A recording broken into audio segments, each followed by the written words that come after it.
మన దేశంలో వ్యవసాయంపై ఆధారపడే వారే ఎక్కువ శాతం ఉన్నారు. ప్రస్తుత కాలంలో ప్రకృతి వైపరీత్యాలు సాగును సంక్షోభంలో నెడుతున్నాయి. అటువంటి పరిస్థితులలో ఒక వ్యక్తి తన పెద్దలు చూపిన బాటలో నడుస్తూ పాత పద్ధతిలో వ్యవసాయం చేస్తూ భూమిలో బంగారాన్ని పండిస్తున్నారు. ఆయనే సతీష్. ఇవాల్టి మన జెం.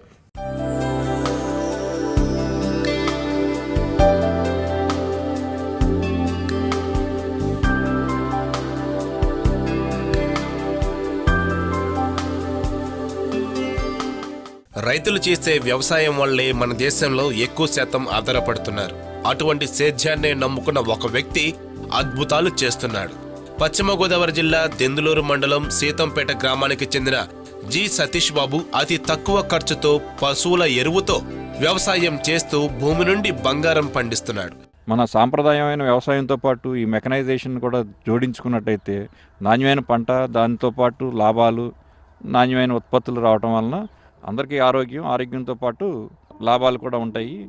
సో యువత అంతా కూడా మన రాష్ట్రాన్ని అన్నపూర్ణగా చేయాలంటే యువత అందరూ కూడా పాత పద్ధతిని తర్వాత ఈ కొత్తగా వచ్చే లేటెస్ట్ టెక్నాలజీ అన్వయించుకుని వ్యవసాయానికి వచ్చినట్టయితే చాలా బాగుంటుంది. మా పద్ధతిలో ఏ విధమైనటువంటి రోగాలు లేవని జాయింట్ డైరెక్టర్లు, ఏడీలు మా చేలోకి వచ్చి తరచుగా వచ్చి దాన్ని చెక్ చేసుకుని దాన్ని చూసిన తర్వాత నన్ను ఈ నేషనల్ కానీ ఇంటర్నేషనల్లో జరిగే సెమినార్లకి పంపించడం జరిగింది.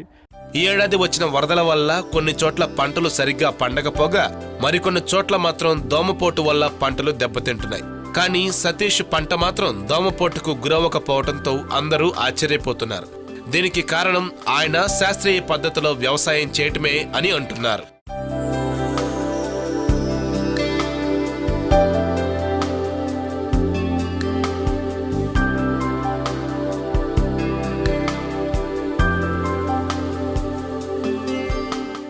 ఎంకామ్ చదివిన సతీష్ తన చదువును సైతం పక్కన పెట్టి భూమిపై ఉన్న ప్రేమతో వ్యవసాయం చేస్తున్నారు.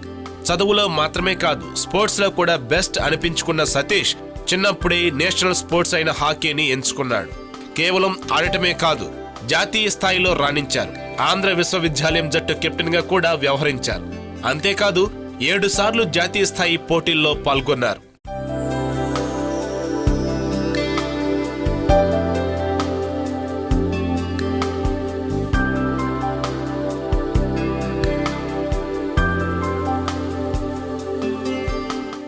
ప్రస్తుతం పశ్చిమ గోదావరి జిల్లా హాకీ అసోసియేషన్ కార్యదర్శిగా వ్యవహరిస్తున్న సతీష్ రాష్ట్ర హాకీ అసోసియేషన్ కి సంయుక్త కార్యదర్శిగా కూడా పనిచేస్తున్నారు. అయినా కూడా భూమిపై ఉన్న ప్రేమతో ఇప్పటికీ వ్యవసాయం చేస్తున్నారు. 1961లో మా నాన్నగారు MBA చదివి కూడా ఈ వ్యవసాయానికి వచ్చి ఇట్లాంటి సనాతన సాంప్రదాయాన్ని మొదలు పెట్టడం జరిగింది. అదే మాకు సంక్రమించడంతో మేము కూడా అదే పాటిస్తూ ఈ వ్యవసాయాన్ని కొనసాగిస్తున్నాము.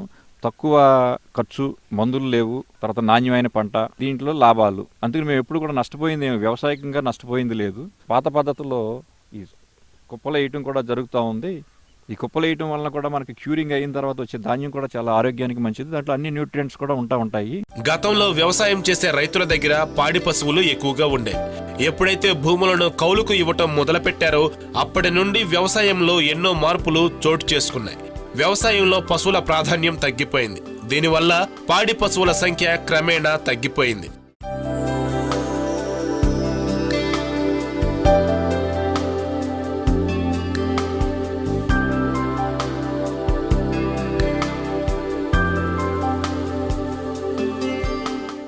ఒకప్పుడు పంటలు బాగా పండేవంటే దానికి కారణం పశువులే.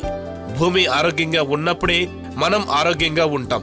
పశువులు ఇచ్చే పాలు పూర్తిగా దూడలకే ఇవ్వటం వల్ల అవి త్వరగా పెరుగుతాయి. దానివల్ల పశు సంపద మళ్లీ పెరుగుతుంది. అప్పుడే పంటలు మళ్లీ ఒకప్పుడిలా పండుతాయని చెబుతున్నారు సతీష్.